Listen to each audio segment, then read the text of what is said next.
దేవునితో మాట్లాడడం. దేవునితో మాట్లాడమనగా ప్రార్థన చేయుట. మనం ప్రార్థన చేయవారుగా ఉంటాం. అయితే మొట్టమొదటిగా మనం తెలుసుకోవాల్సింది, నేర్చుకోవాల్సింది ఏమిటంటే, ఆయన మాట్లాడినప్పుడు మనం వినాలి, మన చెవి యొగ్గాలి.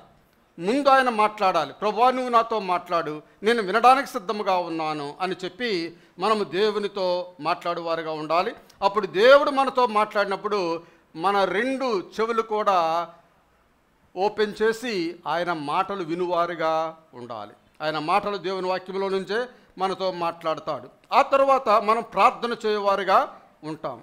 ప్రార్థన అనగా మీ పాపములు ఒకరితో ఒకరు ఒప్పుకోవాలంటున్నాడు. మీ పాపములు ఒకరితో ఒకరు ఒప్పుకొనుడి, మీరు స్వస్థత పొందినట్లు ఒకరికొకరు ప్రార్థన చేయుడి.